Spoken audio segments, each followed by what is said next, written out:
When the last of the great reptiles fell silent, the earth exhaled a world broken, yet ready to begin again.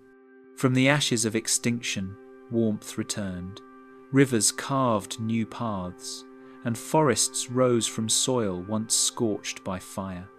In this quiet rebirth, small survivors stirred, furred, warm-blooded, unassuming. They would inherit the planet's pulse and, in time, reshape it. This is the story of Earth's great resurgence, the Age of Mammals, a chronicle of resilience, adaptation, and the astonishing life that followed ruin. Beneath the ashes, in the final hours of the Cretaceous, the world ended not with silence, but with light, a searing flash that split the sky above what is now the Yucatan Peninsula. When the asteroid struck, it released energy equivalent to over 1 billion nuclear bombs, vaporizing oceans, shattering continents, and painting the heavens with fire. Shockwaves circled the globe within hours, igniting forests across continents and lifting a storm of ash so thick that sunlight vanished for months. Temperatures plunged, photosynthesis halted. The air itself became poison to those who had once ruled it. The dinosaurs, masters of land, sea, and sky, fell one by one into the blackened mud, their bones the final punctuation to a vanished empire. Beneath that darkness, however, something else endured. In burrows hidden under roots and rocks, small mammals clung to life.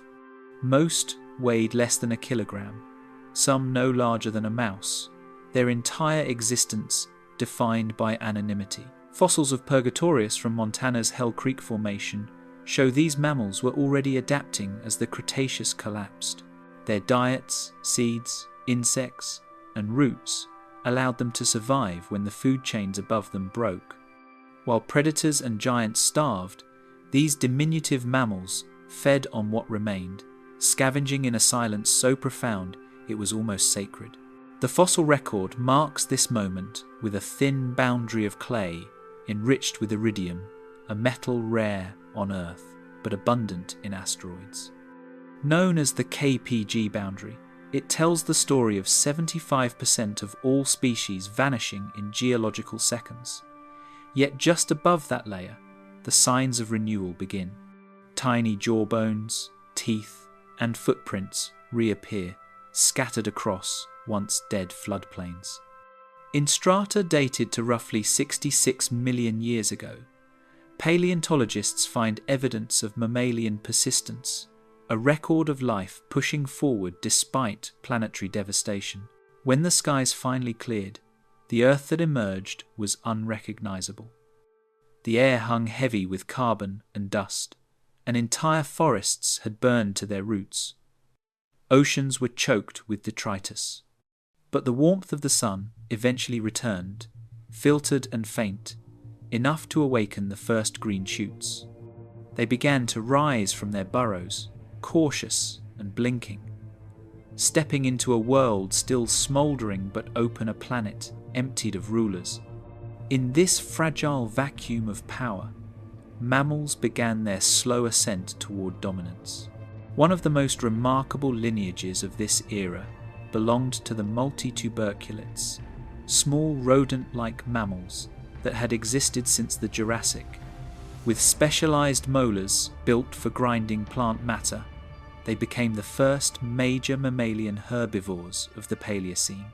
Fossils from North America and Asia show they diversified rapidly, adapting to everything from forest floors to treetops. Their skeletal remains reveal flexible limbs and prehensile tails, early signs of arboreal life. In the darkness of this recovery, other mammals began experimenting with new forms of life. Placentals, the group that includes nearly all modern mammals, evolved longer gestation periods, allowing offspring to develop more fully before birth. This innovation, preserved in fossils of species such as Protungulatum donnai, found in Paleocene deposits of North America, gave young mammals a better chance of survival in unstable climates. With larger brains relative to body size and heightened sensory acuity, they could adapt to changing conditions faster than any reptile had before them. The Paleocene epoch, stretching from 66 to 56 million years ago, was the quiet prologue to the Age of Mammals. Atmospheric carbon dioxide levels dropped from roughly 2,000 parts per million after the impact to near 1,000, allowing temperatures to stabilize and forests to reclaim the land. Across continents, ecosystems rebuilt themselves in miniature first ferns and shrubs, then palms, and eventually vast tropical forests. Within these recovering landscapes, mammals diversified explosively. Fossil assemblages from locales like the Tifanian formations of Wyoming and the Menet Basin of France reveal species numbering in the hundreds, many no larger than a rabbit, but already occupying niches once filled by lizards and small dinosaurs. Their anatomy evolved with subtle precision. Inner ear structures are adapted for acute hearing, enabling survival in dense vegetation. The neocortex, a region of the brain associated with sensory perception and problem-solving, expanded, giving mammals behavioral flexibility unseen in any creature before them. The fossilized endocasts of early mammal skulls reveal this transformation clearly. The shift from reactive instinct to anticipatory awareness. The early Paleocene also witnessed the first tentative social behaviors among mammals. Trackways and shared burrow systems found in sites such as the Denver Basin suggest cooperative nesting, or at least tolerance, within small groups. In the stillness of that recovering Earth, cooperation began to replace isolation, and intelligence began to root itself in connection. Yet the recovery was uneven. Entire regions remained barren for centuries, and the air carried the chemical scars of sulfur and soot. Radiometric dating of volcanic layers from the Deccan Traps in India shows that eruptions may have continued for hundreds of thousands of years after the asteroid's fall, prolonging climate instability. But mammals endured these fluctuations with remarkable resilience. Their small size, diverse diets, and nocturnal habits shielded them from extremes that destroyed less adaptable species. By the time 10 million years had passed, mammals had doubled in size and multiplied in diversity. New forms appeared: small predators resembling weasels, early ungulates with hooved toes, and insectivores that would eventually evolve into bats. The oldest known bat fossils, from the early Eocene, already possessed full flight capability, suggesting that this innovation had deep roots in the Paleocene. The genetic toolkit of mammals, refined by catastrophe, now enables creativity as much as endurance. In the fossil beds of China's Gashatan Formation, paleontologists discovered Asiorictitherium, a small insect-eating mammal with teeth adapted for precision cutting. Its dental evolution illustrates the mammalian shift towards specialization, the ability to exploit narrow ecological niches with surgical efficiency. These early mammals were not yet the dominant creatures of the planet, but they had already proven their evolutionary strategy: flexibility over force, intelligence over instinct, patience over haste. The Age of Mammals had not erupted into being. It had emerged quietly, one adaptation at a time. From a geological perspective, the Paleocene world was one of recovery and reorganization. Continental drift continued, slowly rearranging ocean currents and climates. South America and Africa were still drifting apart, forming the early South Atlantic. India was moving northward, soon to collide with Asia and raise the Himalayas. Each movement reshaped wind patterns, rainfall, and habitats challenges that mammals met not by resisting change, but by incorporating it. In the silence that followed extinction, mammals found their beginning. They were the custodians of survival, the keepers of an ancient resilience written into every cell. What had been an age of reptiles transformed into a laboratory for endurance and reinvention. Theirs was not yet an age of glory or grandeur, but of persistence, a quiet persistence that would, in time, shape forests, oceans, and the very climate of the planet. And though the fires of the old world had burned to ash, from beneath that ash, something profound had taken root. The will to adapt, to seize the vacant niches of Earth, and to redefine what it meant to live after the end of all things.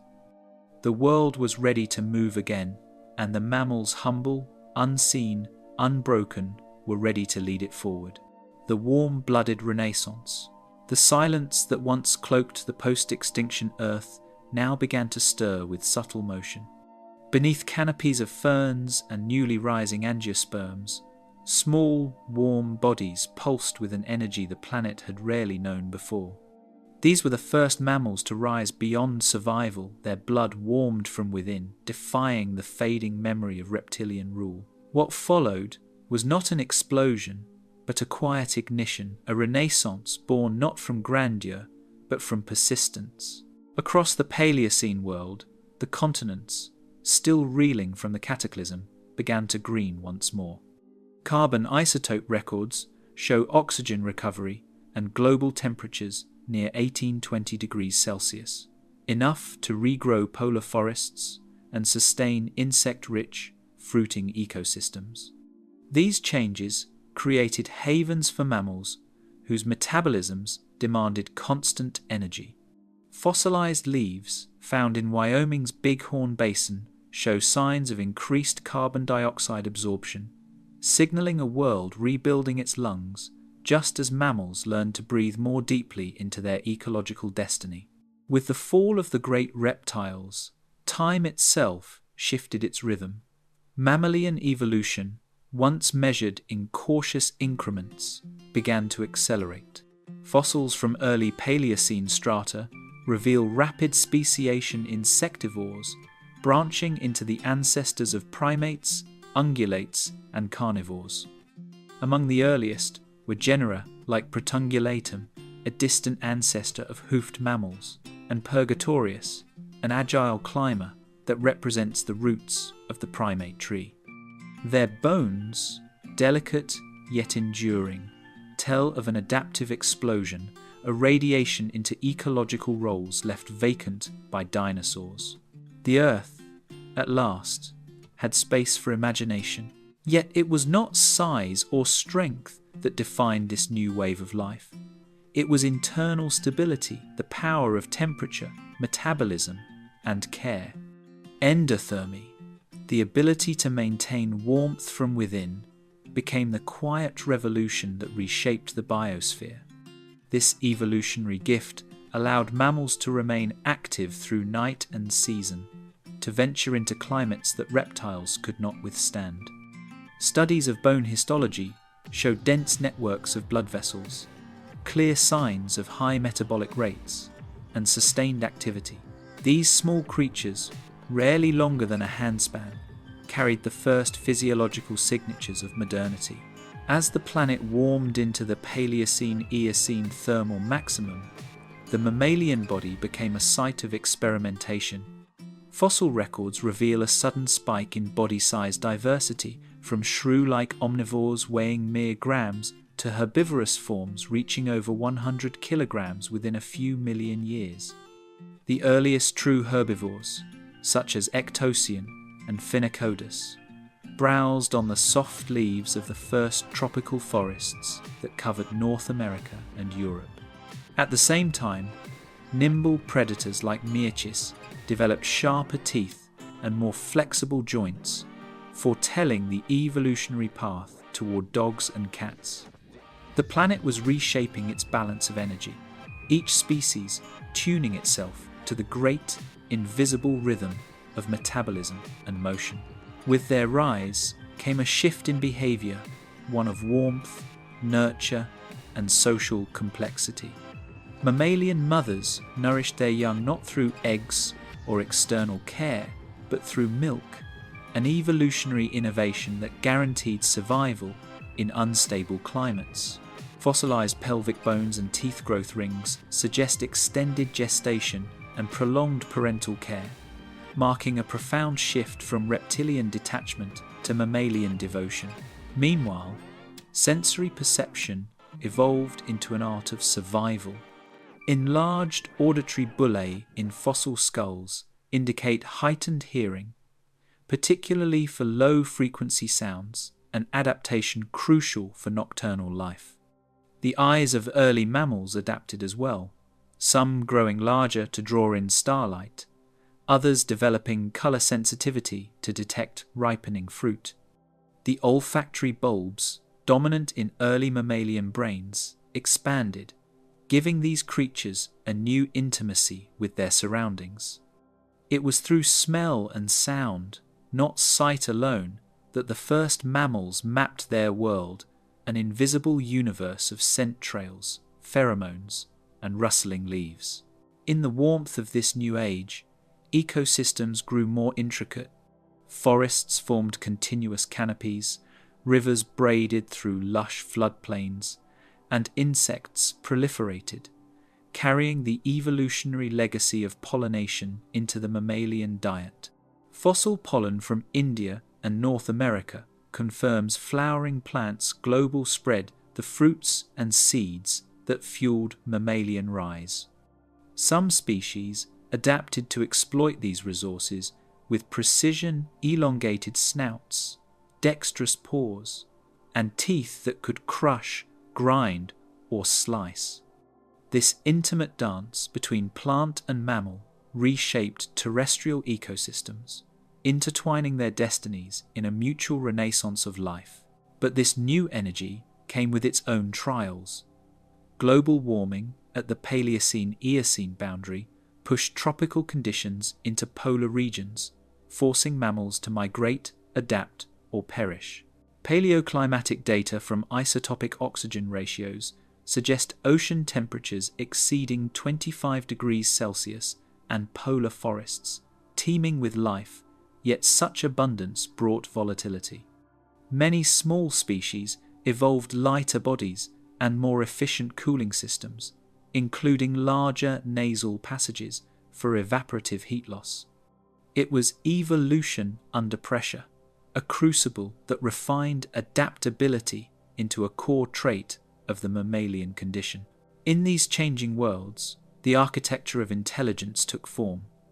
The enlargement of the neocortex in early mammalian skulls marked the dawn of new cognition, learning, play, and problem-solving. Fossil endocasts from early Eocene primates show asymmetrical brain structures, suggesting the first sparks of lateralized thought. These shifts foreshadowed the rise of communication, emotion, and memory as evolutionary tools. The mind itself became the next frontier of adaptation, shaping not just survival, but experience. Every heartbeat of this era carried forward the same message, warmth, as a way of life. From the smallest shrews darting beneath ferns to the early ungulates grazing on humid plains, the mammalian story was one of movement, metabolism, and meaning. Their blood, burning softly with oxygen and purpose, turned the quiet earth into a living laboratory. The reptiles had ruled through endurance, but the mammals would inherit through adaptability. Each mutation, each birth, each flicker of instinct became a thread in the grand tapestry of rebirth. Through the turning of epochs, that warmth shaped more than flesh, it moulded whole worlds of life. Where cold-blooded giants once reigned by strength, warm-blooded beings now ruled by rhythm, by the constancy of pulse and the continuity of care. The earth, through them, rediscovered its vitality. The Age of Mammals had begun its promise in every breath of steam, from fur, every newborn heartbeat in the remade world. Kingdoms of leaf and limb, from the warmth of the lowlands, life began to climb.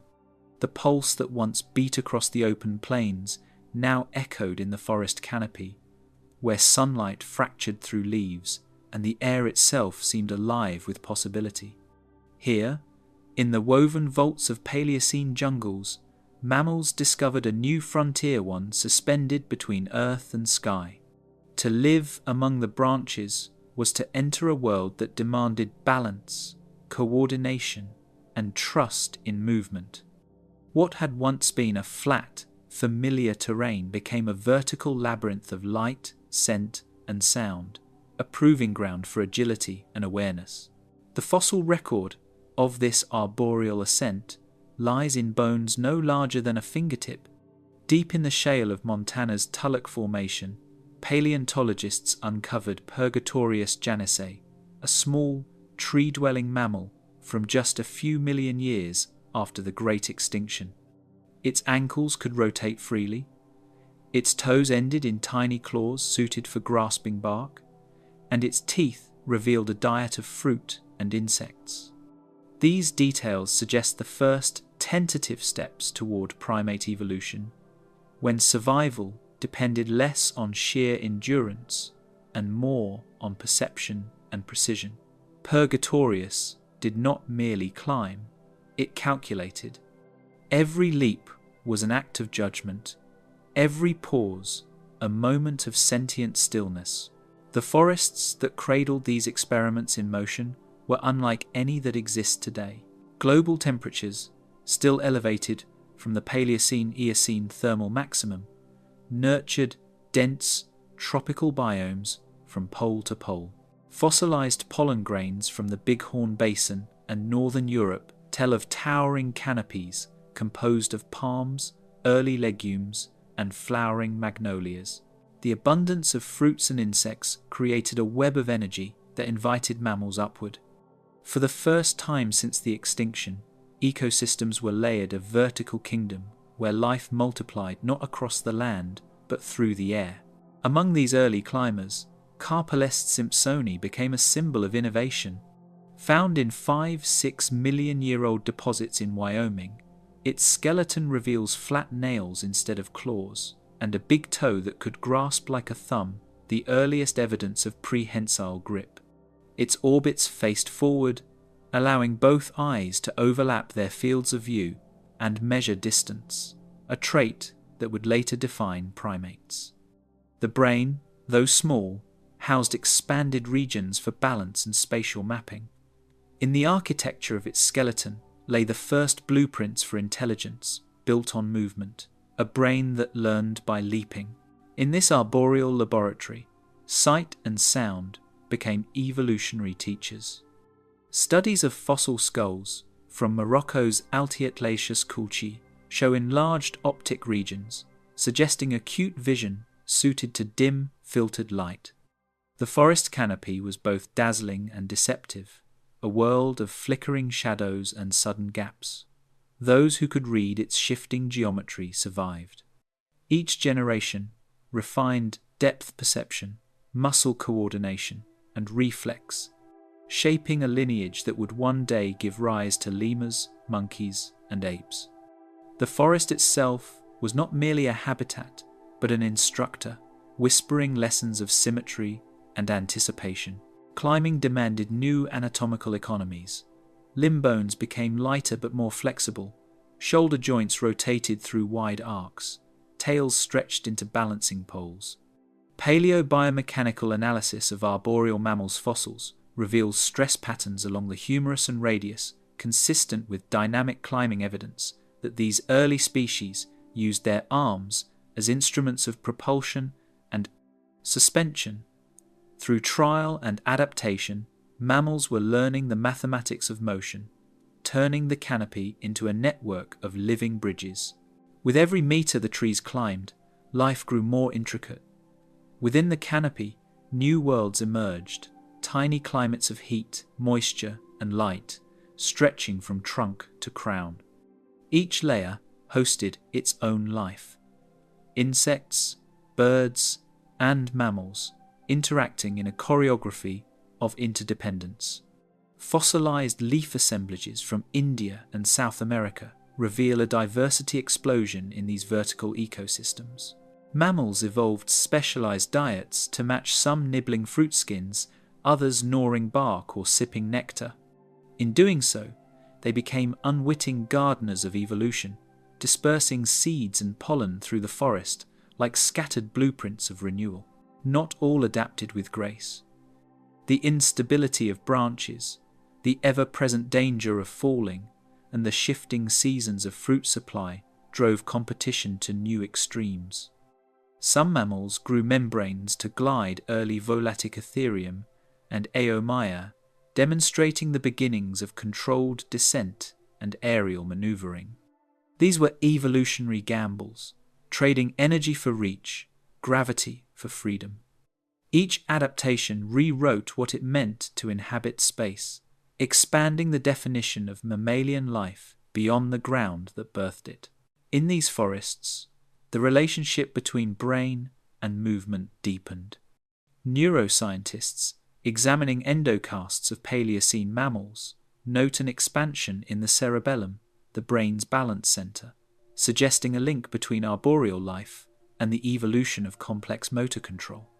The same coordination that guided a leap from branch to branch laid the neurological foundation for later cognitive advances. Intelligence, it seems, began not in contemplation, but in motion, in the act of navigating uncertainty and surviving the fall. With time, the canopy itself became a cradle of communication. Mammals developed vocalizations to maintain contact across distance and density.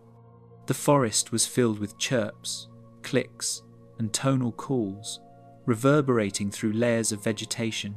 This was not yet language, but its ghostly ancestor, a system of signals, born from the need to stay close in a world of separation. The evolution of hearing, seen in the enlarged middle ear bones of early arboreal mammals, complemented this symphony of survival. The forest was alive with sound, each note a thread of connection in an expanding network of life. And so the Age of Mammals grew upward, not in conquest, but in curiosity.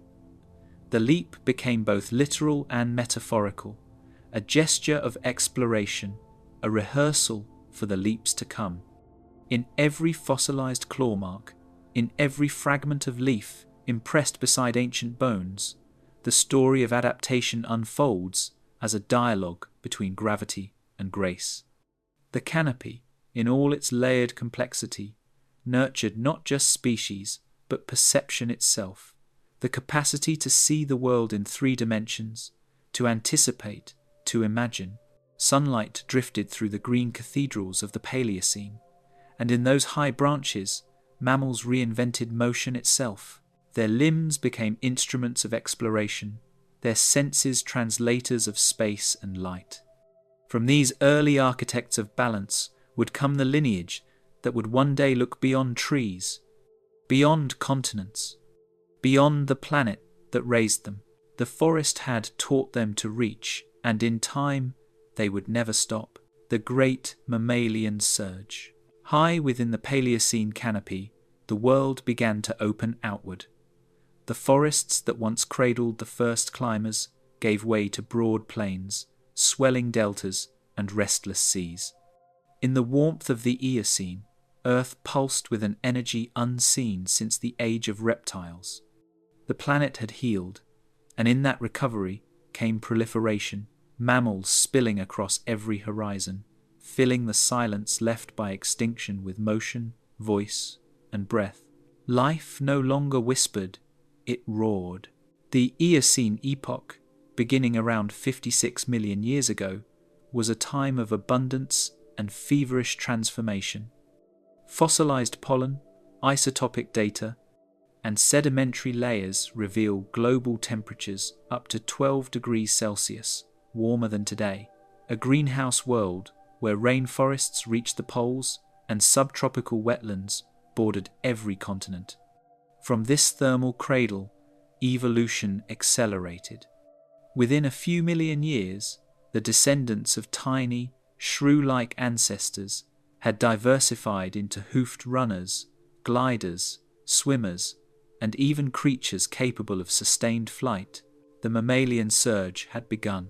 Dawn spread across the ancient plains of Wyoming and Mongolia, where herds gathered in the first glow of a widening world. Perissodactyls, the odd-toed grazers, emerged, their hooves compressing soft mud into ancient trackways. Fossils of Eohippus, the dawn horse, no taller than a fox, show delicate toes adapted to damp forest floors, each stride an experiment in endurance. Alongside them, early artiodactyls evolved paired hooves, refining balance and speed on open ground. These were mammals built for motion, their limbs narrow, lungs vast, and hearts strengthened for distance. With every generation, new forms appeared, each one testing the limits of bone and breath. But the Earth's surge was not limited to land. In shallow tropical seas along the Tethys coastline, another lineage abandoned the shore. The early cetaceans Pachycetus and Ambulocetus paddled through mangroves and lagoons, their elongated limbs halfway between stride and stroke. Oxygen isotope analysis of their bones confirms a semi-aquatic life, feeding on fish and crustaceans. Within 10 million years, their descendants, Basilosaurus and Dorudon, had become fully marine. Fossils from Egypt's Fayum Depression show Basilosaurus stretching up to 18 meters long, its serpentine body undulating through Eocene seas like a living tide. The mammalian conquest had reached the oceans, turning the legacy of land into mastery of depth. Above the forests, flight redefined possibility. The earliest bats, such as Icaronicteris index, from Wyoming's Green River Formation, display wings of membranous skin stretched over elongated fingers and tiny echolocation structures within their skulls. These fossils, exquisitely preserved, show not only how flight evolved, but how mammals learned to perceive their world through sound. Echolocation was an evolutionary symphony, invisible yet precise, allowing these small creatures to hunt insects in total darkness. The night itself had become another territory to inhabit, another frontier claimed by mammalian ingenuity. In the sweltering equatorial regions, the rise of predators mirrored that of prey. Carnivorous creodonts like Andrewsarchus and Hyaenodon stalked the plains and coasts, their jaws built to crush bone and tendon. Fossil evidence from Asia and North America suggests these apex hunters shaped the behavior of entire ecosystems, forcing herbivores into migratory patterns and testing the limits of endurance. This predator-prey dynamic, once the domain of dinosaurs, now belonged to mammals. Every chase, every kill, every adaptation became part of evolution's accelerating rhythm. The Eocene world was also one of isolation, a planet divided by drifting continents. In South America, cut off from the north, mammals evolved into eccentric forms. Astropitherium with its elongated snout, Toxodon with barrel-like bodies and powerful jaws. Australia, newly detached from Antarctica, became a stage for the rise of marsupials, creatures that carried their young in pouches and evolved separately into unique ecological roles. Fossils of Jarthia merginensis, the earliest known Australian marsupial, reveal a lineage that would eventually produce kangaroos and koalas. These isolated experiments show evolution's relentless creativity, sculpting diversity from geography itself. Meanwhile, deep time etched its record in the rock. At Germany's Messelpit, a UNESCO World Heritage fossil site, entire Eocene ecosystems remain frozen in oil shale. Bats with intact wing membranes, horses with stomachs full of fruit, even insects preserved with colour, each specimen a snapshot of the surge in full bloom. Radiometric dating and microfossil studies confirm that this explosion of diversity occurred rapidly, over only a few million years, hinting at an evolutionary chain reaction fueled by climate and opportunity. The world was not static, but alive in flux, an organism reshaping itself through its inhabitants. The skies themselves mirrored the chaos below. Global atmospheric patterns, reconstructed through carbon isotope ratios, reveal intense humidity and rainfall that supported massive forests. These conditions allowed mammals to thrive from pole to pole. Fossil wood from Arctic Canada shows growth rings consistent with warm, sunlit seasons, followed by months of twilight, evidence that even the poles were lush refuges for browsing and breeding. Mammals had turned climate itself into an ally, mastering variation rather than merely enduring it. Even in its moment of glory, life carried the weight of its own fragility. The very heat that nurtured abundance also destabilized it. Sediment cores from the ocean floor show fluctuations in carbon levels, suggesting that ecosystems were nearing a threshold. As vegetation spread and life multiplied, feedback loops intensified. The earth was alive, but it was also restless, preparing for another shift that would test everything mammals had achieved. The Great Mammalian Surge was more than a biological event. It was the reawakening of possibility itself. In the fossil beds of Wyoming, Egypt, and Germany, we see not chaos but choreography, the unfolding of forms that turned catastrophe into creativity. Mammals had inherited a broken planet and transformed it into a living mosaic of sound, motion, and light. Under the fierce Eocene sun, as the continents drifted wider across the seas, evolution gathered speed, driving life toward its limits. The surge could not last forever, yet its echoes would shape every lineage that followed. In the shadow of abundance, specialization waited the next great experiment of survival. And through that slow narrowing of opportunity, the story of the Age of Mammals would deepen, reaching toward both brilliance and brink. Lords of the shifting sea. Along the sunlit coasts of the Eocene, where warm waves lapped at fern-lined shores, evolution found a new invitation. The world was abundant, its forests dense and humming, its skies filled with wings. Yet the edge of the sea offered something different, an untapped empire, silent and immense. Among the creatures that once scurried through undergrowth or foraged along rivers, a few began to linger at the water's edge. They were hunters of opportunity, feeding on fish and shell, unaware that each step they took toward the surf was the first in a slow, magnificent transformation that would span millions of years. At first, the changes were subtle, the lengthening of limbs, the thickening of bones, the softening of the boundary between air and sea. Fossils from Pakistan and India record this transition vividly. Pachycetus, a wolf-sized predator with hooves and sharp teeth, whose ear bones already hinted at a marine design. Oxygen isotope ratios within its enamel reveal a creature that drank both river water and seawater, caught between two worlds. Its skeleton was still built for land, yet its senses were tuning to the language of water, learning to hear through vibrations that the air could no longer carry. Deeper into time, the shoreline claimed another lineage, Ambulocetus, the walking whale. Its bones tell a story of awkward grace, a creature that swam with its hind limbs while its forearms paddled clumsily beneath the surface.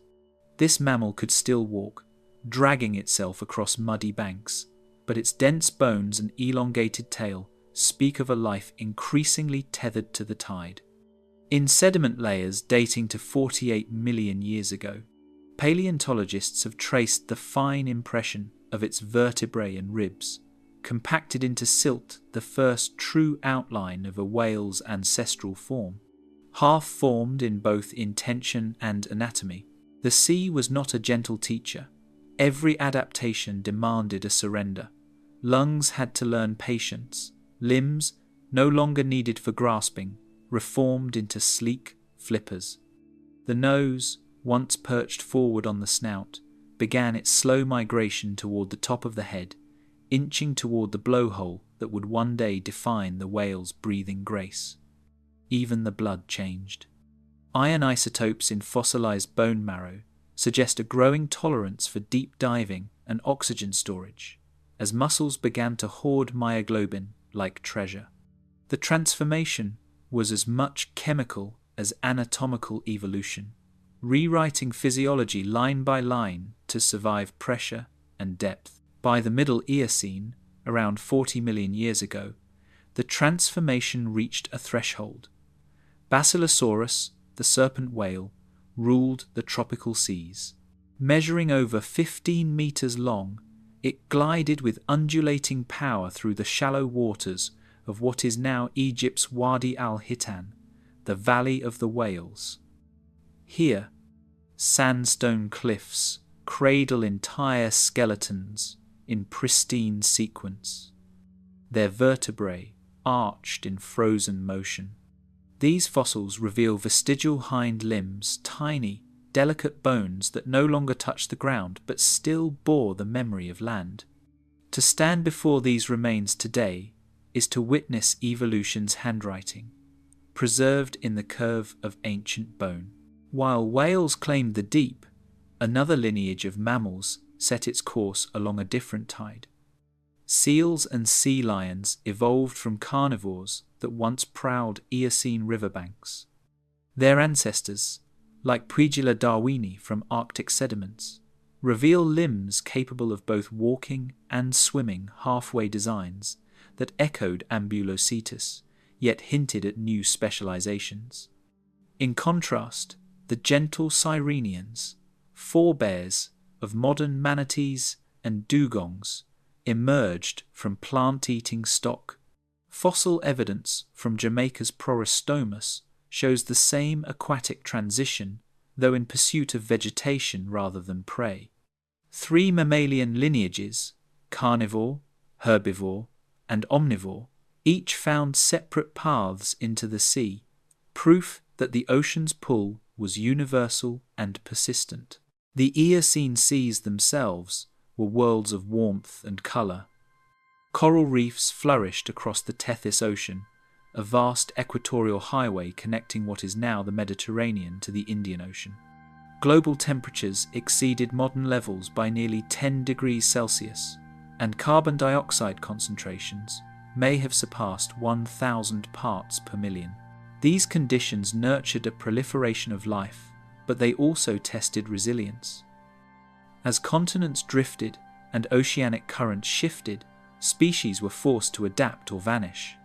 The mammals that endured did so through ingenuity, mastering buoyancy, sensory adaptation, and thermal regulation in ways unmatched by their reptilian predecessors. Every fossil recovered from those ancient beds tells of compromise, bone density balanced against agility, lung capacity traded for endurance, eyesight exchanged for sonar. The auditory bullae of early whales, encased in thick bone, shielded their ears from the roar of the surface world, allowing them to hear through bone conduction beneath the waves. In these changes lies the essence of natural engineering. Not perfection, but precision through persistence. The evolutionary record shows no single leap, only a procession of tiny calibrations, each answering a new question posed by the sea. And beneath the silence of that transformation, a deeper story unfolds. In the dark, pelagic zones, whales evolved echolocation, a biological symphony of clicks and pulses.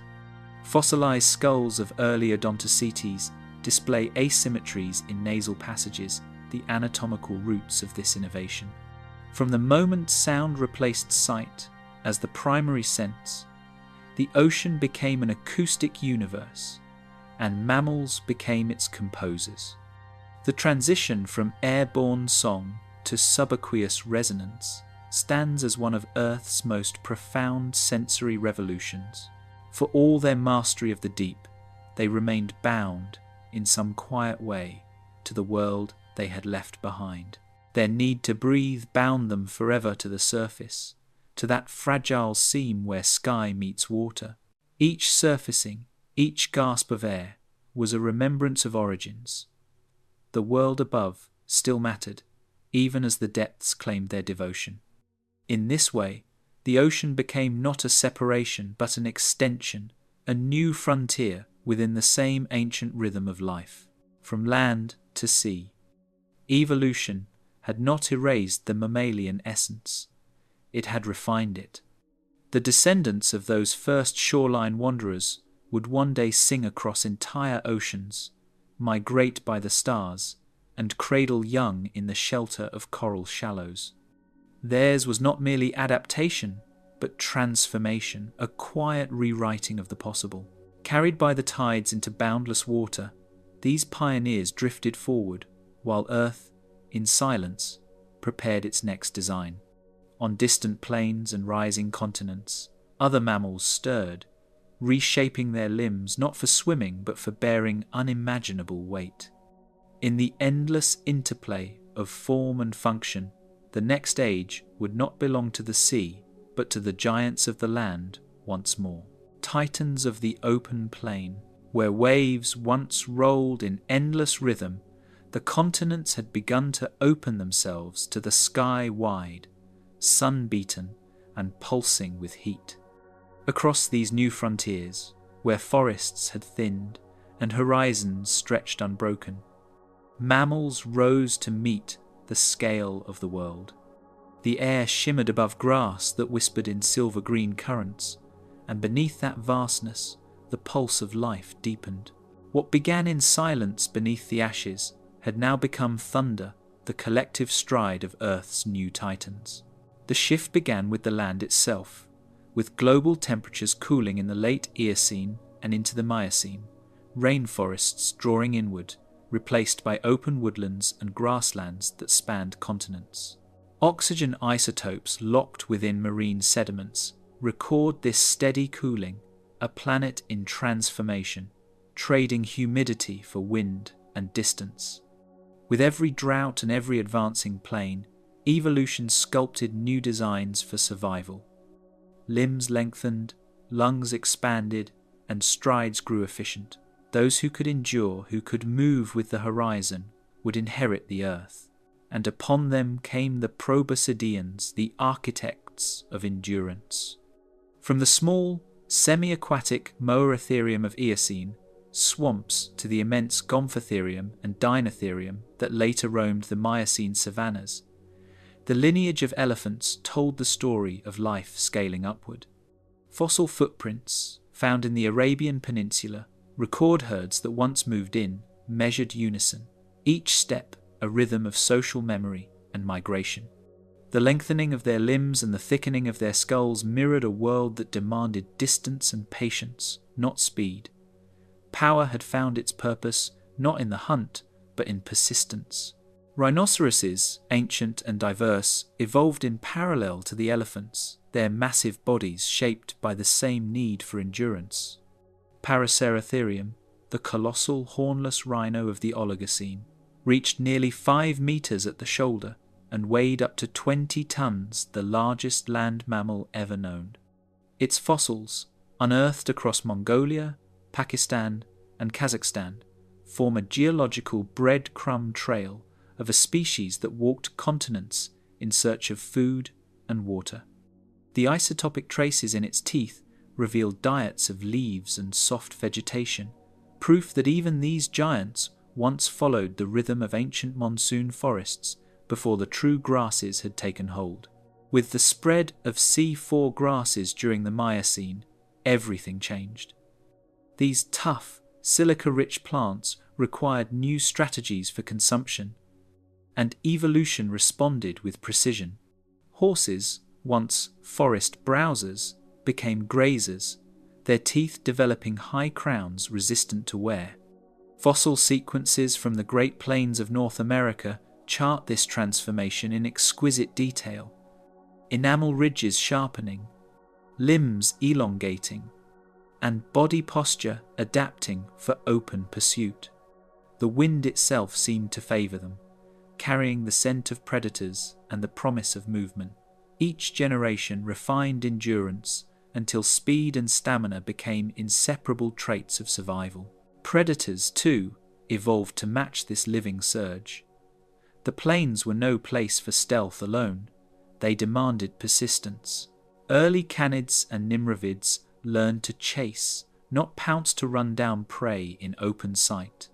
Fossilized trackways near ancient lakebeds show pursuit imprinted in stone, the choreography of life and death replayed across epochs.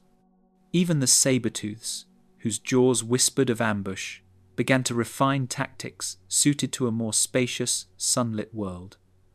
Energy had become currency, and every movement was a calculated exchange. Across Africa and Eurasia, grasslands became engines of evolution. Carbon isotope analyses from Miocene soil layers reveal their rapid expansion, turning once wooded basins into wide ecological arenas. Herd animals, the ancestors of cattle, antelope, and deer, emerged in synchrony, forming the first migratory systems that would one day define entire continents. The soundscape of Earth had changed.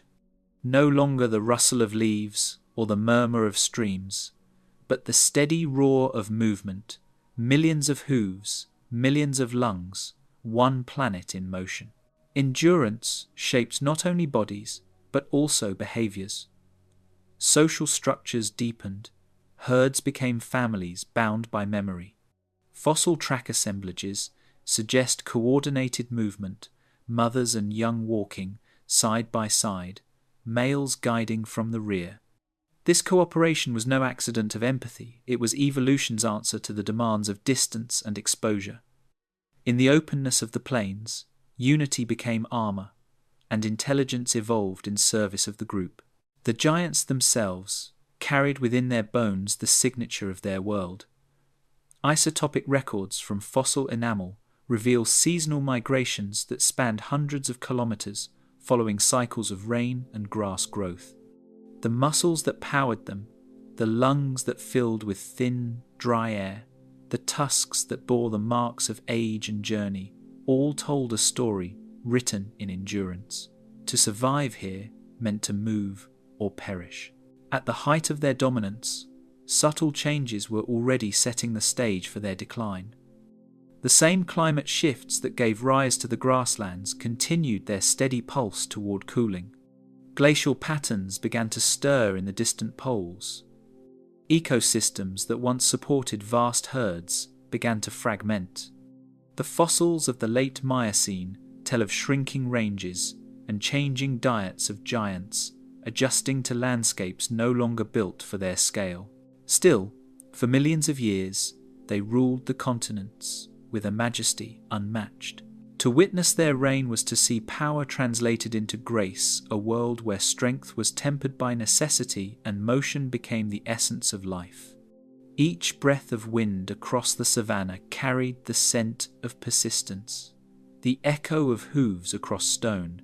The plains were not merely landscapes, they were living symphonies of adaptation, written in bone and dust. The herds were gone, their silhouettes swallowed by distance. In their wake remained a legacy endurance shaped into form. The giants had proven that power alone could not hold dominion forever. Evolution would soon demand something else: flexibility, intelligence, and the art of survival in a world that refused to stay still. In that dawning uncertainty, as the grasses whispered of coming change, the story of the mammals once again began to turn from power to endurance, from dominance to adaptation, from the certainty of giants to the subtlety of survivors. Forged by cold and wind, the winds that once bent the grasslands began to change their song. Their warmth thinned, their breath turned sharp. Across the continents, the age of abundance dimmed, and the world began to cool. Forests retreated, rivers slowed, and where the giants had thundered, a quieter resilience began to take shape. Fur against frost, endurance against time. In this fading warmth, the true architects of survival were being forged, not in strength, but in the stillness of persistence. The cooling that gripped Earth in the late Miocene was not sudden, but its reach was relentless. Continental drift altered ocean currents, drawing cold waters toward the equator.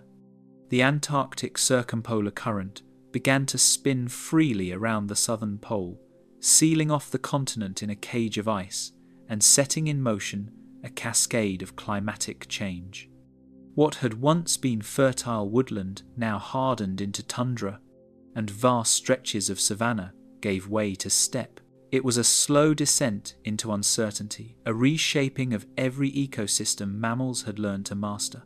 Those who endured did so through adaptation, not dominance. Mammals began to change in ways that reflected the cold's quiet demands. The coats of herbivores thickened, their metabolisms rose to preserve warmth. Shrews and voles developed fast-breathing hearts and bodies designed to generate heat through near-constant movement. Carnivores sharpened their instincts, following the migrations of prey across freezing plains. Fossilized burrows from this time, found in the loess deposits of China and the permafrost of Alaska, reveal small creatures that lived by retreat, surviving through the warmth of the earth when the air above grew unlivable. Glacial cycles sculpted both land and lineage. Ice advanced and retreated in rhythmic pulses, carving valleys and shaping migrations.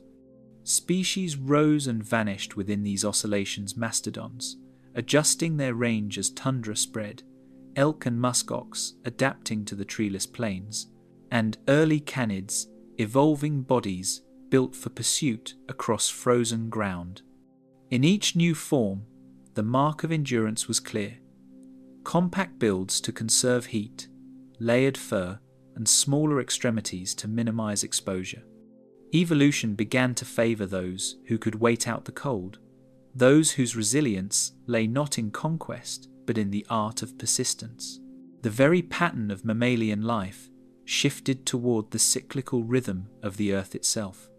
The fossil record shows a profound synchronization.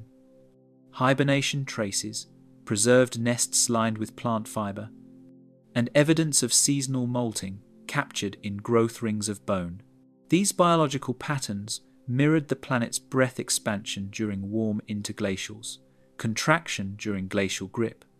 In caves across Europe, paleontologists have uncovered ancient microfauna deposits that track these pulses like a heartbeat. Lemmings and hares appearing in abundance during warm phases, only to vanish as the cold reclaimed the continent. But it was not merely physiology that evolved. Behavior transformed alongside it. Migration became a central strategy, long, perilous journeys guided by instinct and magnetism. Caribou-like ungulates emerged from ancestral deer, following the sun's retreat with precision honed by millennia. Wolves learned to move as units, their cooperation granting survival when isolation meant starvation. Early hominins, too, were molded by these shifting climates, their ability to adapt and plan marking the first flicker of intellect born from environmental pressure. In South America, separated from the northern continents, mammals faced their own crucible. Marsupials and placentals engaged in a slow evolutionary duel, saber-toothed predators like Thylacosmolus testing their mettle against armoured ground sloths and massive glyptodonts. The cooling climate isolated them, turning entire biomes into laboratories of adaptation. When the Isthmus of Panama finally rose around 3 million years ago, connecting the Americas, the great faunal interchange began a biological drama of invasion and replacement. Armadillos and opossums journeyed north, bears and cats swept south, reshaping the evolutionary tapestry once again under the shadow of encroaching ice.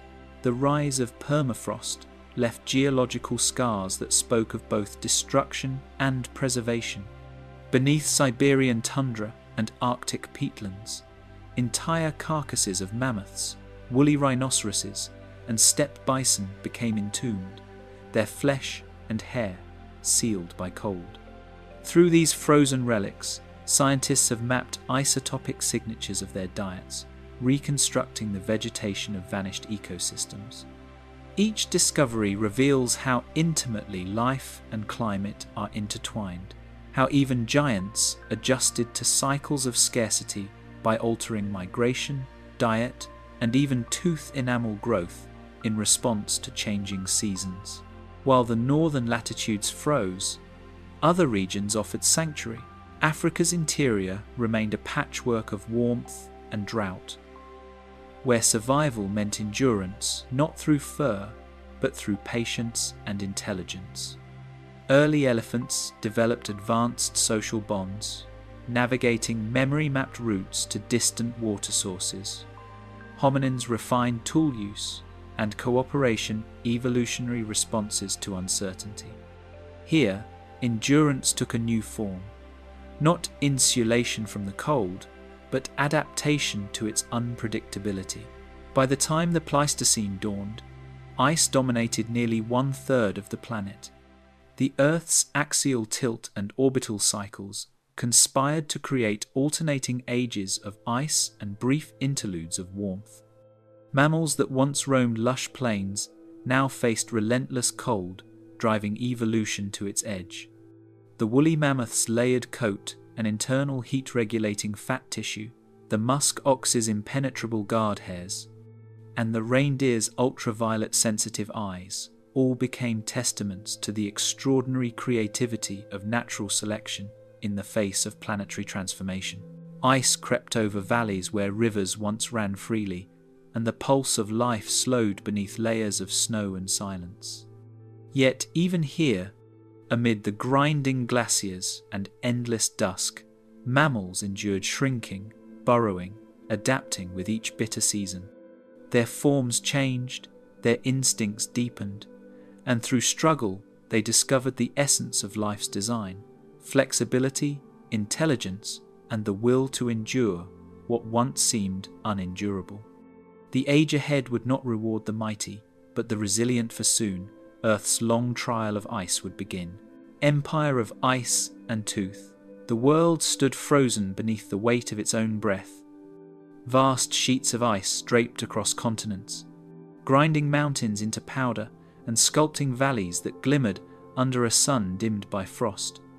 The forests that once whispered with the chatter of primates and the calls of grazing herds had given way to open tundra where wind and hunger ruled. Yet within this desolation, life persisted, reshaped, hardened, and honed by the cold into forms of both beauty and brutality. What had begun as endurance now became dominion. Mammals no longer merely survived the Ice Age, they mastered it. Across the frozen plains of the Pleistocene, mammoths marched in slow, deliberate lines, their shaggy silhouettes casting long shadows over the snow. Each step marked the rhythm of a world bound to the cycles of freeze and thaw. Their thick coats of hollow hair, subcutaneous fat, and massive size allowed them to retain heat in the bitterest temperatures, an evolutionary triumph against the elements. Fossilized tusks, sometimes stretching over 4 meters, show growth rings like those of trees, chronicling years of hardship and recovery, natural records of climate fluctuation written in ivory. The mammoths were both creatures and climate archives, witnesses to a planet in flux. Alongside them, herds of woolly rhinoceroses and steppe bison carved paths through the snow, scraping lichen and frozen grass from the earth. These herbivores shaped entire ecosystems simply by surviving. Their migrations determined where predators roamed and where grasslands rebounded after the melt. Paleobotanical evidence from preserved tundra sediments reveals the resilient flora that supported them: tough sedges, mosses, and dwarf shrubs adapted to nutrient-poor soils. The Ice Age, for all its austerity, was not barren. It was a precise machine of balance and adaptation, each species a cog refined by necessity. Predators, too, evolved to match the endurance of their prey. The saber-toothed cat, Smilodon fatalis, prowled with muscular grace, its forelimbs thick and powerful enough to wrestle prey to the ground before delivering a precise, fatal bite. Its elongated canines, nearly 20 centimeters long, were weapons of specialization, capable of slicing through flesh with surgical efficiency, but fragile against bone. Every hunt was a calculated gamble between hunger and injury.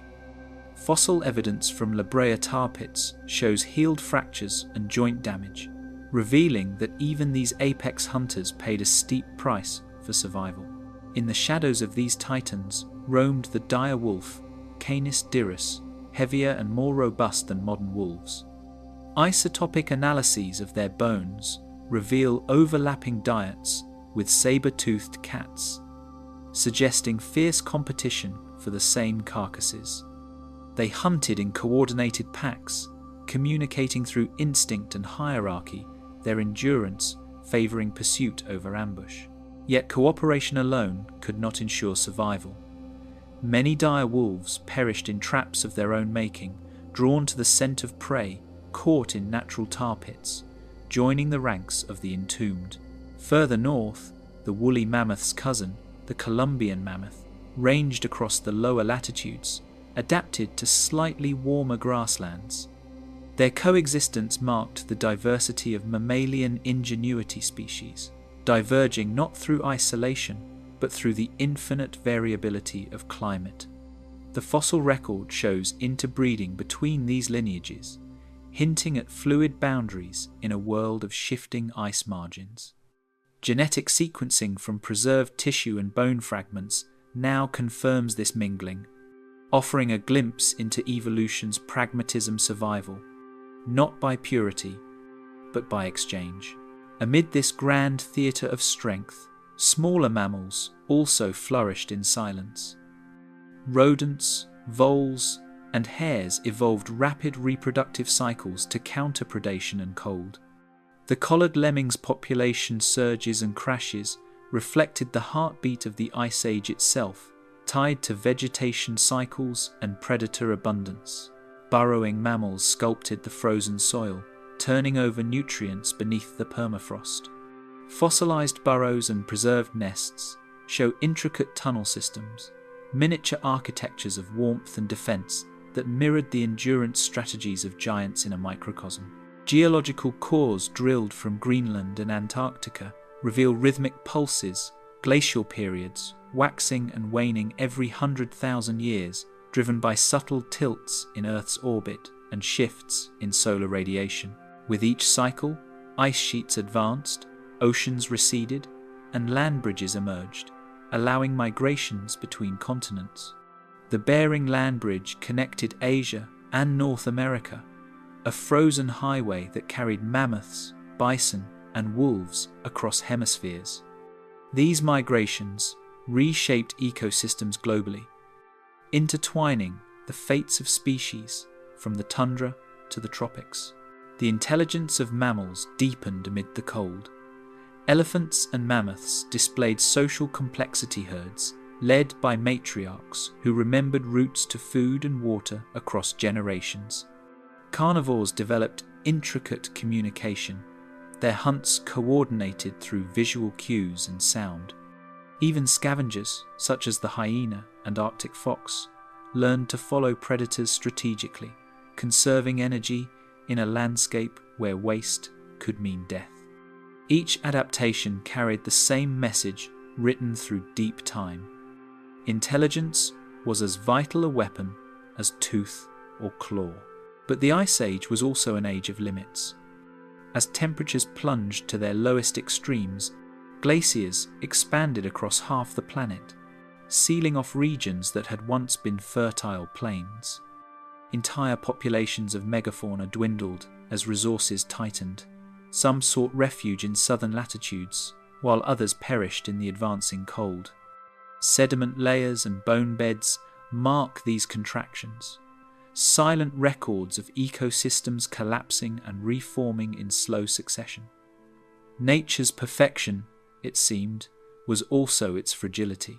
Toward the end of this frozen reign, as the climate began to soften and the ice reluctantly retreated, the great balance began to falter. Rivers burst from melting glaciers, carving canyons and flooding lowlands that had lain buried for millennia.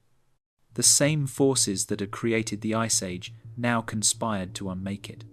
For the mammoths, saber-tooths, and direwolves, mastery of the cold was no longer enough. Their power belonged to the world that was disappearing beneath them. Ice glistened on their fur and fangs as the sun grew warmer once more, and the first thaw swept across their dominion. The empire of ice and tooth was beginning to fade, its rulers unaware that the strength which had defined them was now their burden. In the slow drip of melting glaciers, time whispered its verdict. Every rain must yield. Every adaptation must face its limit. Soon, silence would reclaim the frozen plains, and the giants of the cold would stand at the threshold of extinction. Vanishing giants. In the wake of retreating glaciers, motion returned, rivers etched silver signatures across a tundra once kept in stillness. The air, though still sharp with winter's edge, began to carry new scents, the resin of awakening forests, the musk of thawing soil, the cautious stirrings of spring. The Ice Age was loosening its grip, and the world trembled under its retreat. Yet, as warmth returned, something irreplaceable began to fade. The great mammals' architects of the frozen plains lingered on the horizon, their silhouettes growing thinner with every turning season. Mammoths, once masters of the steppe, marched along ancestral paths that now led to swamps and bogs where the ice no longer hardened beneath their feet. The saber-toothed cats, perfectly tuned to strike down cold-weather prey, found their precision useless in lands that bloomed and shifted too quickly. Even the mighty cave lions and dire wolves, symbols of Ice Age dominance, began to vanish from fossil records like fading echoes. What had once been the empire of tooth and endurance was dissolving, not in war or violence, but in quiet attrition. Paleoclimate data reveal a series of rapid fluctuations between warming and cooling a planet unable to find its equilibrium. Pollen trapped in lake sediments tells of grasslands giving way to forests, and then to grass again within a few centuries. For creatures sculpted by stability, this chaos was lethal. The mammoth's thick coats became burdens in rising heat. The saber-tooth's prey, once abundant grazers, withdrew into shrinking refuges. The giants were trapped between two worlds, too cold for the tropics, too warm for the tundra, too slow to adapt. Something else had arrived, small, clever, tireless. Archaeological layers across Eurasia and the Americas reveal a new kind of predator moving with method and intent. Stone-tipped spears, butchered bones, and campfire ash speak of a hunter unlike any other the Pleistocene had known.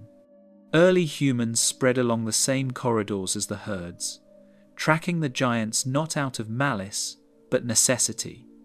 Yet their coordination, endurance, and weapons turned necessity into dominance.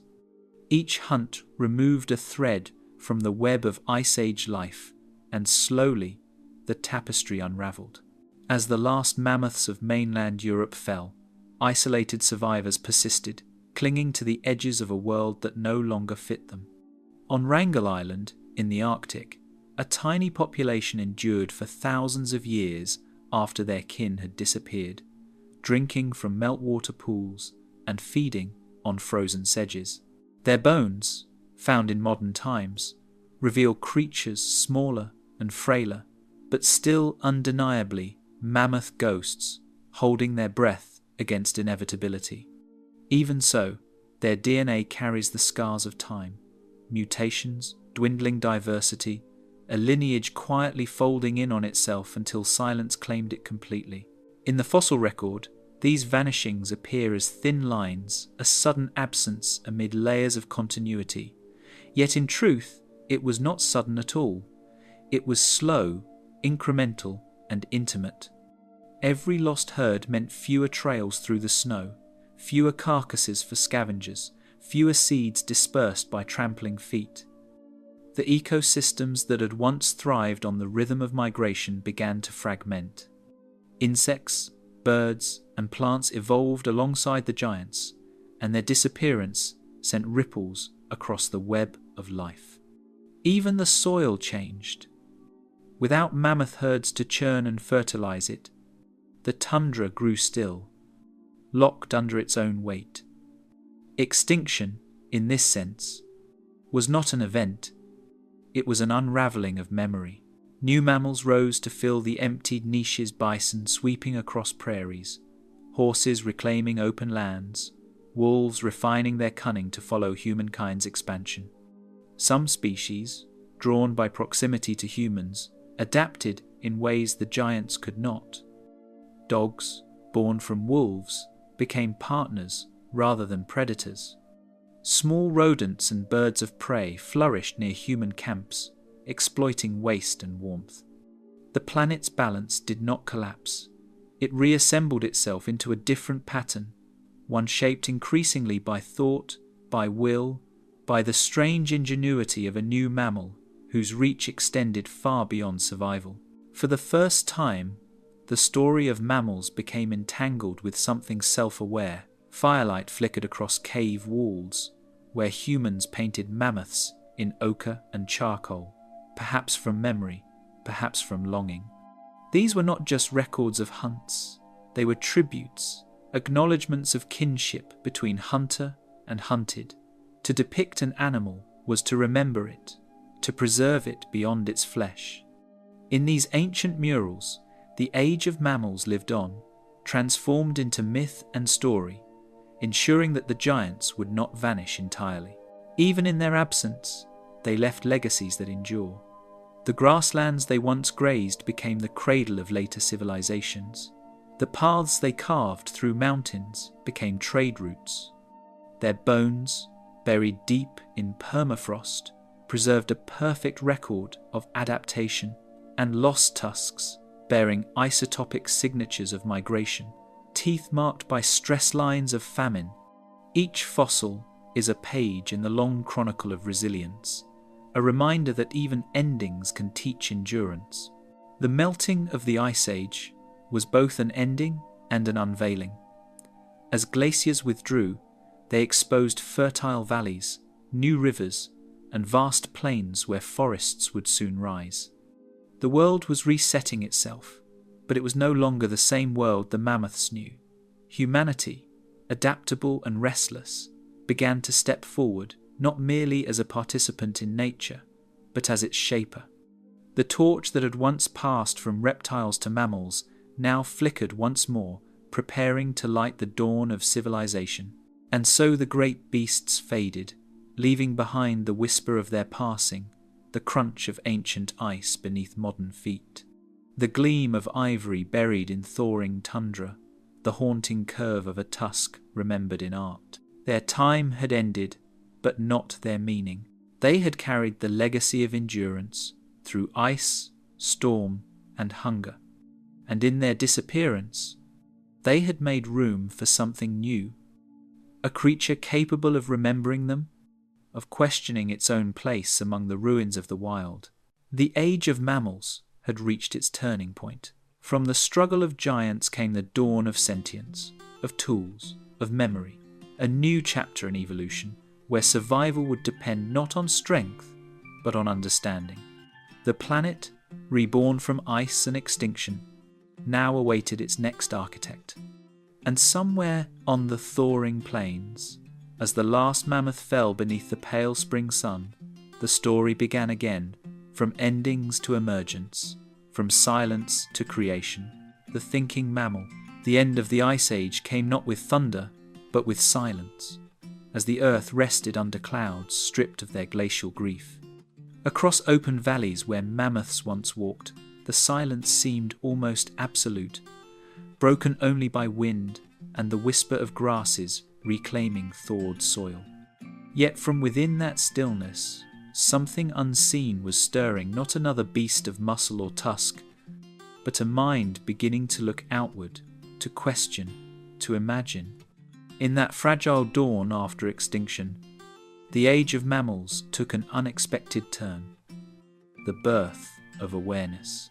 They were creatures of bone and breath, shaped by hunger and hazard, walking upright through the Pleistocene wilderness of East Africa. Fossils from the Rift Valley reveal Australopithecus afarensis foragers who carried their young and watched the horizon with curiosity.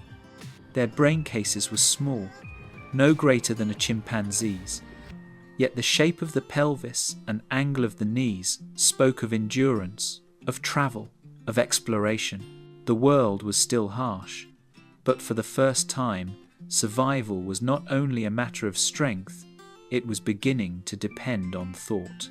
As millennia turned, that thought deepened. Around 2.4 million years ago, the hands of Homo habilis began to change the earth in subtle but profound ways. From volcanic rock came Oldowan tools, crude flakes, the first proof that a mammal could imagine transformation. Archaeologists have unearthed thousands of these artifacts across sites like Olduvai Gorge in Tanzania, each one bearing marks of intent and precision. They are simple objects, yet each carries the weight of a revolution, the ability to foresee outcome, to shape the future through deliberate action. In that gesture, the world of the mind began. Hands became instruments of memory. The rhythm of flaking stone became early cognition, a mammal learning to leave behind patterns that outlasted its breath. Over time, brain volume expanded. By the age of Homo erectus, some 1.5 million years ago, the cranium swelled to nearly twice that of their predecessors.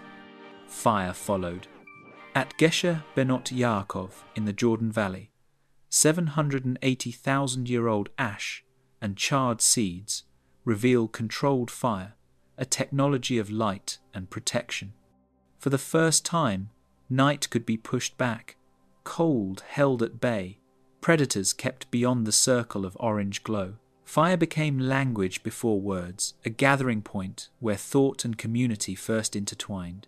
As the climate shifted once more, so too did the geography of migration. Homo erectus ventured beyond Africa, spreading across Asia and Europe, leaving footprints in Java and skull fragments in Dmanisi, Georgia. Each discovery traces not just movement, but imagination, the refusal to remain confined by fear or familiarity. The mind was no longer an accessory, it was survival itself. The brain's prefrontal cortex, the region tied to planning and foresight, began to expand, turning instinct into strategy, chance into design.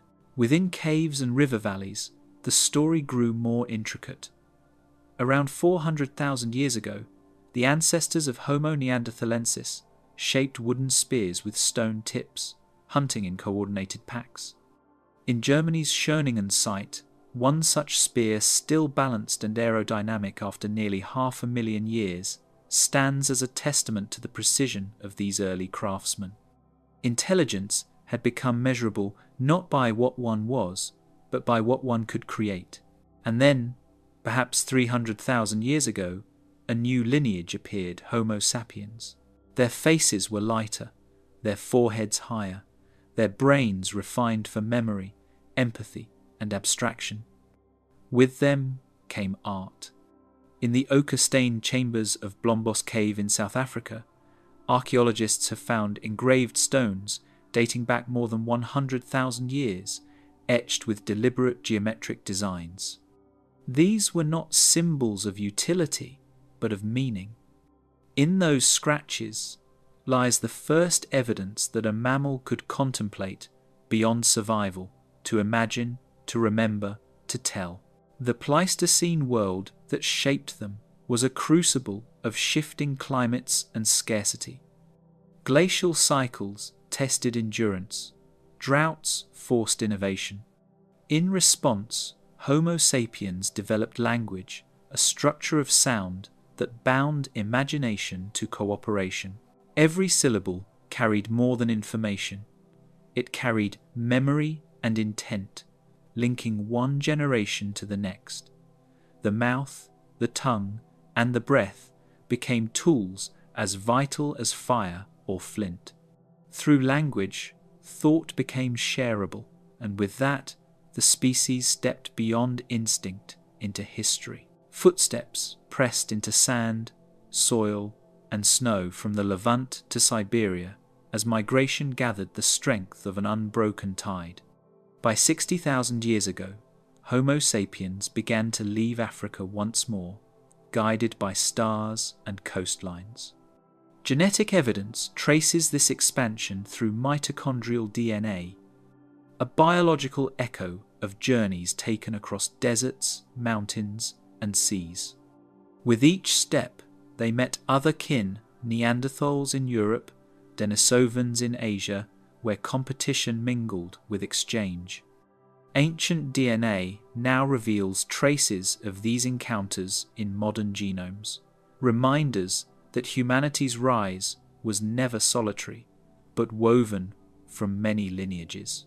Art followed migration. In the limestone caves of Chauvet and Lascaux, painted walls glow with the ghosts of ancient herds, bison, horses, mammoths drawn with ochre and charcoal around 35,000 years ago. These were not mere depictions but reverence, recognition that the world was shared, sacred, alive with memory. Each brushstroke captured awe, the sense that existence itself was part of something vast and interconnected. The artist's hand, guided by flickering torchlight, made visible what no other mammal had yet dared. Imagination as survival, beauty as testimony. Between the pull of need and the spark of wonder, reflection took form. The mind that shaped spears and painted walls began to question, to measure seasons, bury its dead, and wonder at the stars. In that moment, the mammal, who once crouched in the shadow of predators, became the maker of shadows, the shaper of worlds. The Age of Mammals had found its voice, and it spoke in thought, in craft, in remembrance. Every triumph carries its shadow, an unease that waits beneath the shine. The awareness that gave rise to wonder also carried consequences. Fire could warm, but it could also consume. Tools could be built, but they could also be destroyed. The same intelligence that lifted the species beyond survival would soon begin to test the limits of balance, to reshape ecosystems, alter climates, and define the destiny of all life around it. The story of the mammals, once measured in adaptation and endurance, was now entering an era of influence, a time when one mind would bear the weight of an entire planet's future. Masters of a living world. Out of the long twilight of instinct rose understanding, and the thinking mammal stood no longer as a wanderer of plains, but as an architect of horizons. The world that once shaped its every movement now began to yield beneath its hands, rivers diverted, forests levelled, mountains carved for stone and ore. Fire had long been its companion, now it was an instrument. With the patience of evolution and the speed of invention, humanity transformed adaptation into authorship. The first settlements grew like extensions of the body, bones of timber, veins of water, breath of smoke. In Mesopotamia, where the Tigris and Euphrates coiled through fertile silt, humans learned to command the floods rather than flee them. They traced boundaries in mud and baked brick, teaching the land to remember their will. Crops followed the rhythm of seasons, not by chance, but by design. And with every harvest came permanence. Fossil pollen records from these river valleys reveal the earliest signs of deliberate cultivation, barley and wheat fields, reshaping the air itself with rising oxygen from expanding greenery. History would prove that progress was not a single pulse. It was a mosaic of experiments, some thriving, others collapsing beneath drought and ambition. In the valleys of the Indus and along the Yellow River, irrigation systems became testaments to cooperation, each canal a thread in a web of survival. As agriculture spread, so too did the biological fingerprint of humans.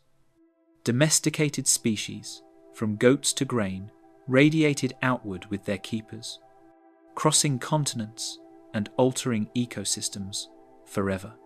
The Ice Age megafauna had once ruled through muscle. Now their smaller descendants survived by coexistence. In this new rhythm of civilization, mammals intertwined. The cow, the dog, the horse each carried with it a lineage that traced back to the wild plains, to moments when instinct guided movement and endurance decided fate. Archaeogenetic evidence shows how selective breeding compressed millennia of natural adaptation into centuries of directed evolution. Wolves became sentinels, oxen became engines, and humans became the silent conductor of a symphony written in DNA. Cities rose upon the backs of these partnerships. In the stone avenues of Uruk, in the terraces of the Andes, in the trade ports of the Mediterranean, human ingenuity echoed the mammalian pattern of resilience. Stone and clay replaced bone and sinew, but the rhythm remained: cooperation, migration, and adaptation. Even the climate records inscribed in polar ice cores, trapped gases and isotopes layered across time, reveal the first subtle signatures of anthropogenic change. Carbon ratios shift, methane levels climb. The Earth's breath begins to alter. When humanity gained the power to shape the Earth, they also learned to unmake it. Forests vanished faster than they could regrow, and rivers choked under the weight of civilization's appetite. In the fossil record of the future, this moment will stand out as a thin, dark line, the Anthropocene boundary, marked by plastic sediments, radioisotopes, and bones of animals once bred for consumption. To the scientists who will someday study it, this layer will speak of both triumph and hubris. Beneath all this transformation lies a continuity older than any empire. The mammalian instinct to connect, to nurture, to remember. It is visible in the architecture of cities, which mirror the organization of colonies, in the hum of communication networks that pulse like neural pathways across continents, in the shared rhythms of birth, care, and community that echo from savanna herds to crowded metropolises. Humanity's ascent did not erase the animal within it, magnified it, giving shape to empathy and imagination. Art became the new survival tool. On cave walls, mammoths once danced in ochre. Now skylines pierce clouds like painted dreams. From pigments to pixels, every expression is a continuation of the same impulse that once drove early mammals to explore, to learn, to endure. Each story, every song, every carved tablet and printed word is a fossil of thought, a trace of how one species sought to understand its place among the living. Civilizations swelled and boundaries multiplied, and with them, the balance began to tilt. Where once the mammal had to adapt to the climate, now the climate adapts to it. Ice melts, seasons drift. Migration routes shift. Species vanish in the silence of warming seas and burning forests. The narrative of survival, once written in tooth and bone, now unfolds in data and carbon charts. And still, humanity looks outward to the stars, to the planets, to the memory of the world it came from, seeking new frontiers, even as it alters the one beneath its feet. For all its dominion, the thinking mammal remains a child of the biosphere, bound to the cycles that birthed it. Genetic research reminds us that the code of humanity differs from its cousins by only fractions, that in every heartbeat lies the echo of a common ancestor who once huddled for warmth against the same winds. To master the living world is not to separate from it, but to acknowledge its reflection in every gesture, every breath. It is at this point that the story turns once more from mastery toward meaning. The mammals that once crawled through primeval forests and braved frozen steppes have not vanished. They live on within us, within every species that endures the weight of human consequence. The rivers we guide still remember the shape of time before our touch. The forests still breathe, waiting for renewal. As the Age of Mammals stretches into the Anthropocene, the question lingers in the air like distant birdsong, not whether we can change the world, but whether we can learn once more to belong to it. The echo that endures. In the stillness, after all empires fade, the earth remains alive with quiet movement. Beneath the forests that reclaim forgotten cities, in the tundras where the cold bites through silence, in the coral reefs that flicker with life, like submerged constellations, the descendants of those early survivors persist. They breathe, migrate, hunt, and raise their young, their lives threaded through with the same rhythm that once pulsed through the first small mammals beneath the feet of dinosaurs. Time has not erased them. It has only reshaped the stage. Over mountains, forests, and seas, evolution continues its invisible labour. Rodents, which once scurried unseen in Mesozoic shadows, now make up more than 40% of all mammalian species. Their adaptability in burrows, attics, forests, and deserts reveals how resilience itself became nature's finest invention. Bats fill the night sky with ultrasonic song, their wings perfected for flight through 70 million years of refinement. Even now, their sensory precision pushes the limits of biological engineering, each chirp echoing like a pulse from the deep history of survival. In the oceans, the largest mammals ever to exist drift between currents that remember the Ice Age. Blue whales, weighing more than 180 tons, glide through waters once ruled by reptiles and ammonites, their songs carrying across entire ocean basins. Scientists have measured these calls at frequencies so low that they travel thousands of kilometers in auditory memory of a connected world. Every breath they take links the present to the primordial, exhaling the story of mammalian endurance in clouds of vapor above the sea. On land, new dramas unfold across the savannas and mountain plateaus.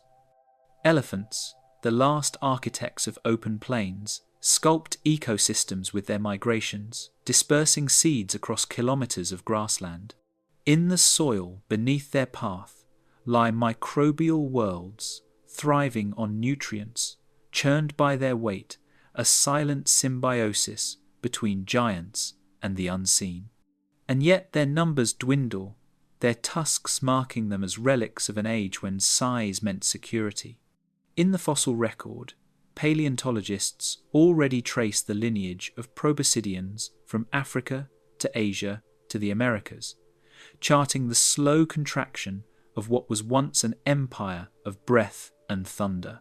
Meanwhile, in the frostbitten north, musk oxen and Arctic foxes thrive where few others can endure.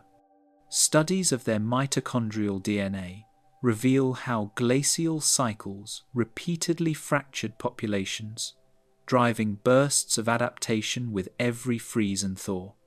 The story of the Ice Age never truly ended. It echoes in the genes of these creatures, in fur density, in fat reserves, in instinct.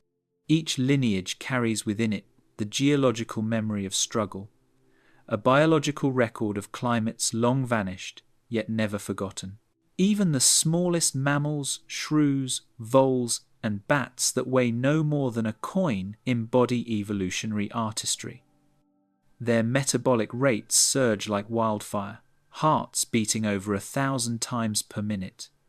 In laboratory studies, these tiny creatures have become living analogues for the study of energy regulation and longevity, teaching biologists how life balances the cost of survival with the gift of endurance. The mammalian story is written not only in fossils and bones, but in cells, molecules, and the quiet mechanics of adaptation. Above them all, the weather itself shifts once more. Satellite data now trace how temperature gradients, altered by human influence, push entire ecosystems northward.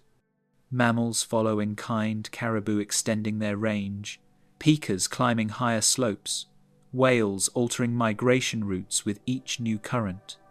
Evolution has not stopped, it has simply accelerated under new pressures. The same intelligence that once made tools and tamed fire now reshapes the very climates its ancestors endured. In the laboratories and field stations of the modern age, paleogenomics gives voice to extinct lineages. Ancient DNA extracted from permafrost reveals the lost diversity of mammoths, cave bears, and saber-tooths, their genetic signatures whispering of adaptation strategies once thought gone forever.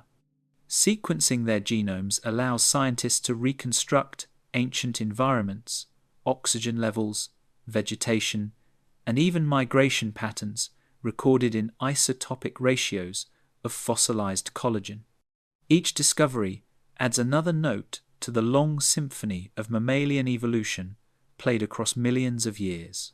Beyond the data, something more ineffable waits to be understood. The persistence of mammals in their eyes, their migrations, their nurturing of young, reflects the continuity of life itself.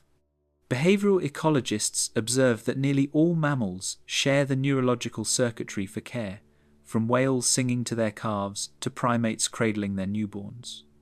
This capacity for empathy, for memory, for shared experience, is not an invention of intelligence, but an inheritance of deep time. It is the unseen thread that binds the age of mammals from its fiery birth to its living present. And in that present, we, too, stand as participants. Our species has stretched the definition of what it means to be mammalian, reshaping landscapes, altering evolution's tempo, and extending our awareness beyond the biosphere. We have mapped the genomes of our cousins, revived fragments of lost species in data form, and carried the narrative of life into orbit. Yet every heartbeat, every breath, every gesture of care ties us back to that first creature that emerged from the ash in the Paleocene dawn, uncertain yet alive. Somewhere in the darkness of a forest, a mother bat folds her wings around her young. In the Arctic dusk, a polar bear crosses the thinning ice, nose lifted to scents of seal and sea. In a distant savanna, a herd of elephants moves along ancestral paths, invisible to us, yet mapped within their memory. The world is vast again, alive in the pulse of mammals that still endure, adapt, and still learn. In the end, the true legacy of this era is measured not in dominance, but in persistence. The Age of Mammals was never about conquest. It was about continuity. And as Earth shifts once more beneath the weight of change, the lineage that began in shadows continues forward, unbroken. The echo endures in fur and song, in breath and bone, in the quiet, steadfast rhythm of life that refuses to end. In the quiet rhythm of waves and wind, the legacy of the mammals endures a reminder that life's strength is not in dominance, but in persistence. From the shadows of extinction, they rebuilt the living world, shaping a planet reborn from loss. And in their heartbeat, our own story began one thread in a tapestry that still unfolds beneath the turning sky. The Age of Mammals was not an ending, but a promise kept by life itself. If you enjoy exploring Earth's forgotten worlds, subscribe for more journeys into deep time.